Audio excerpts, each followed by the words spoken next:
Google ಅಲ್ಲಿ ಅತಿ ಹೆಚ್ಚು ಬಾಬಾ ಸಾಹೇಬ್ರನ್ನ ಕ್ಯಾಶ್ ಹುಡುಕಿದಾರಂತೆ. ನಮ್ ದುರಂತ ನೋಡಿ, ಬಾಬಾ ಸಾಹೇಬ್ರನ್ನ ಕ್ಯಾಶ್ ಹುಡುಕುವಂತ ದುರಂತ ಬಂದ್ಬಿಟ್ಟಿದೆ ನಮ್ಮ ದೇಶಕ್ಕೆ.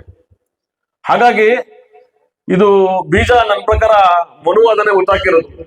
ಈ ಆಕ್ಚುಲಿ ಸರ್ ಚೇತನ್ ಸರ್ ಏನೋ ಹೇಳ್ತಿದ್ರು ನನ್ಗೊಂದು, ನಾನು ಆಕ್ಚುಲಿ ಎಲ್ಲೋ ಒಂದ್ ಕಡೆ ಪುರಸಭೆ ಸದಸ್ಯನಾಗಿದೆ ಅಂದ್ರೆ ಕಾಂಗ್ರೆಸ್ ಅಲ್ಲಿ ಆಗಿರೋದು. ನಾನು ಇಂಡಿಪೆಂಡೆಂಟ್ ಆಗಿ ನಿಂತ್ಕೋಬೇಕಿತ್ತು, ಕಾರಣಾಂತರಗಳಿಂದ ನಾವು ಕಾಂಗ್ರೆಸ್ ಅಲ್ಲಿ ಇದ್ದೀವಿ. ಆದ್ರೆ ಇವತ್ತಿನ ಎಲ್ಲಾ ರಾಜಕೀಯ ಪಕ್ಷಗಳು ದ್ರೋಹ ಬಗ್ದಿರೋದೆ. ಕಾಂಗ್ರೆಸ್ಸೇ ಅಂತಲ್ಲ, ಇವತ್ತಿನ ಎಲ್ಲಾ ರಾಜಕೀಯ ಪಕ್ಷಗಳು ದ್ರೋಹ ಬಗ್ದಿರೋದೆ. ಅವತ್ತು ಕಾಂಗ್ರೆಸ್ ಒಂದೇ ಇತ್ತು, ದ್ರೋಹ ಬಗ್ತು. ಈಗ ಎಲ್ಲ ಇದೆ, ಎಲ್ಲನೂ ಬಗಿತಾ ಇದೆ. ಹಾಗಾಗಿ ನಾವು ಎಚ್ಚೆತ್ಕೋಬೇಕು, ಎಚ್ಚೆತ್ಕೊಂಡು ದಾರಿಯಲ್ಲಿ ನಡಿಬೇಕಾಗ್ತಿದೆ.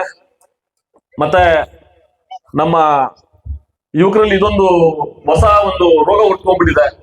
ಜಾತಿಗೊಂದು ಭಾಷೆಗೊಂದು ಸಂಘಟನೆ ಉಟ್ಕೊಂಡು ಸ್ಟಾರ್ಟ್ ಆಗ್ಬಿಟ್ಟಿದೆ. ದಲಿತ ಜಾತಿ 109 ಜಾತಿ, ಅದರಲ್ಲಿ ಜಾತಿಗೊಂದೊಂದು ಒಂದು ಸಂಘಟನೆ ಮಾಡಕ್ ಸ್ಟಾರ್ಟ್ ಮಾಡ್ಕೊಂಡಿದ್ದಾರೆ. ಅವನ್ ತೆಲುಗು ಮಾತಾಡ್ತಾನೆ ಅವನೊಂದ್ ಜಾತಿ, ಅವ್ನ್ ತಮಿಳ್ ಮಾತಾಡ್ತಾನೆ ಅವನೊಂದ್ ಜಾತಿ, ಅವನೊಬ್ಬ ಕನ್ನಡ ಮಾತಾಡ್ತಾನೆ ಅವನೊಂದ್ ಜಾತಿ. ಜಾತಿ ಹುಡ್ಕಕ್ ಸ್ಟಾರ್ಟ್ ಮಾಡ್ಕೊಂಡ್ಬಿಟ್ಟಿದ್ದಾರೆ. ಮತ್ತೆ ಮೊನ್ನೆ ಯಾರೋ ಒಬ್ಬ ವಿದ್ವಾಂಸರು ಹೇಳ್ತಿದ್ರು, ಗೂಗಲ್ ಅಲ್ಲಿ ಅತಿ ಹೆಚ್ಚು ಬಾಬಾ ಸಾಹೇಬ್ರನ್ನ ಕ್ಯಾಶ್ ಹುಡುಕಿದಾರಂತೆ. ನಮ್ ದುರಂತ ನೋಡಿ, ಬಾಬಾ ಸಾಹೇಬ್ರನ್ನ ಕ್ಯಾಶ್ ಹುಡುಕುವಂತ ದುರಂತ ಬಂದ್ಬಿಟ್ಟಿದೆ ನಮ್ಮ ದೇಶಕ್ಕೆ. ಹಾಗಾಗಿ ಇದು ಬೀಜ ನನ್ನ ಪ್ರಕಾರ ಮನುವಾದನೆ ಹುಟ್ಟಾಕಿರೋದು.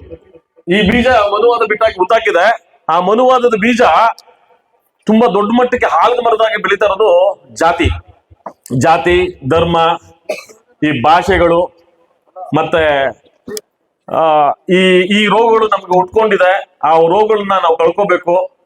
ನಾವು ಎಲ್ಲೇ ಈ ಸಂಘಟಿತಕ್ಕೆ ಹೋಗಿದಾಗ ನಾನು ಎಲ್ಲರಿಗೂ ಅದನ್ನೇ ಹೇಳೋದು, ಈ ಭಾಷೆಗೆ ಒಂದು ಜಾತಿ ಉಟ್ಕೊಂಡು ಈ ಧರ್ಮಗಳ ಮುಖಾಂತರ ಯಾರು ಬಂದು ನಿಮ್ಮನ್ನ ಧರ್ಮದ ಮತ್ತೆ ಜಾತಿ ತೋರಿಸ್ಕೊಂಡು ನಿಮ್ಮನ್ನ ಕರೀತಾರೆ ಯಾವ್ದಾದ್ರು ಒಂದು ಹೋರಾಟಕ್ಕೆ, ದಯವಿಟ್ಟು ಅವ್ರ ಹಿಂದೆ ಹೋಗ್ಬೇಡಿ ಅಂತ ಹೇಳ್ತೀನಿ.